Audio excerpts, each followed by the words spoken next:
Circle के part 4 में एक नया क्वेश्चन है। यहाँ आप देखें तो एक सर्कल है, क्वेश्चन को ध्यान से समझिए। A circle has a radius of 25 centimetre, find the distance between the two parallel chords which are 48 centimeter and 40 centimeter in length if they lie on the same side of center। मैंने आपको last content के अंदर आपको बताया था कि जब दो कॉर्ड्स एक दूसरे के सेंटर से अपोजिट साइड पे लाई करती हैं, यानी एक ऊपर लाई करती थी एक नीचे लाई करती थी, उस समय उनके बीच की डिस्टेंस निकालना था। इस बार लेकिन कहा है कि दोनों जो कॉर्ड्स हैं वो सेंटर के एक ही साइड पे लाई कर रही हैं, यानी या तो ऊपर करेंगी इससे, या तो ऊपर करेंगी इससे, या तो नीचे करेंगी। तो हमने नीचे की तरफ ले लिया है। जो बड़ी कॉर्ड होगी वो सेंटर से करीब में होगी, यानी A B will be bigger chord और C D will be smaller chord. हमारे पास दो कॉर्ड दी गई थी, एक की लेंथ 48 थी और दूसरे की 40 थी, तो 48 वाली हो जाएगी ए बी और 40 सेंटीमीटर वाली हो जाएगी सी डी। आप देख सकते हैं यहाँ पे ए बी इज़ 48 और सी डी इज़ 40। अगर ए बी हमारी यहाँ से यहाँ तक की लेंथ 40 है तो उसका हम आधा कर देंगे तो ए से लेके एन तक की लेंथ पता चल जाएगी। कितनी हो जाएगी ये? 24। ठीक है। और इसी हमें सी डी अगर पता है जो कि 40 है तो ये हो जाएगी हमारी 20। अब हम क्या करेंगे, ए को ओ से तो ज्वाइन किया है पहले से ही, अब सी को भी ओ से ज्वाइन कर देंगे। ठीक है।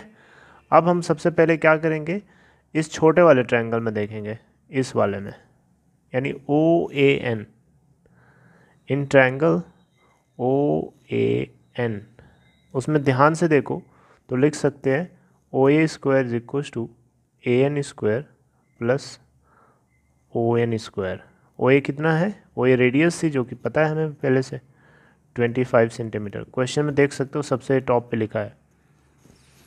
तो अब इसमें वैल्यू पुट करते हैं। ये 25 का square is equal to A N क्या है?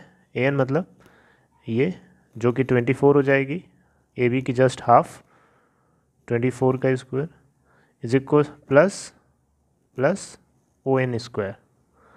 तो ओ एन स्क्वायर को वहीं रहने दो, ये हो जाएगा 625 माइनस 576, 24 का स्क्वायर 576 होता है।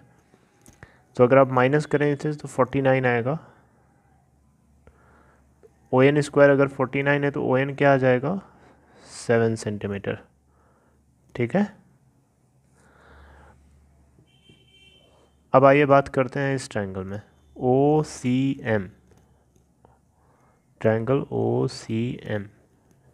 इसमें अगर ध्यान से देखो तो लिख सकते हो Pythagoras theorem, O C square is equals to C M square plus M O square.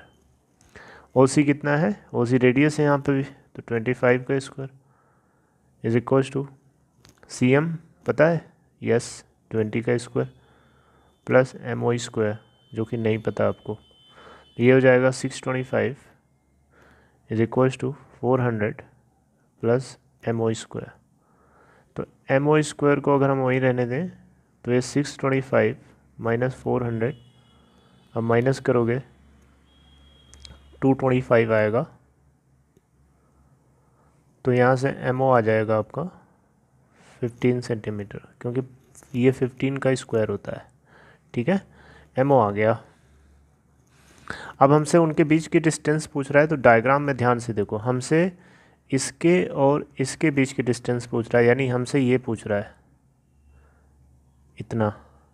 तो क्या करेंगे, ओ एन यहाँ से लेके यहाँ तक की लेंथ में से O M minus O N, are you getting? So N M will be equals to O M minus O N. O M अभी हमने निकाला, ओ एम कितना है? 15, ओ एन कितना है? 7। आंसर हो जाएगा हमारा 8 सेंटीमीटर, यानी M N length distance between the two chords is equal to 8 centimeter. Answer. Thank you.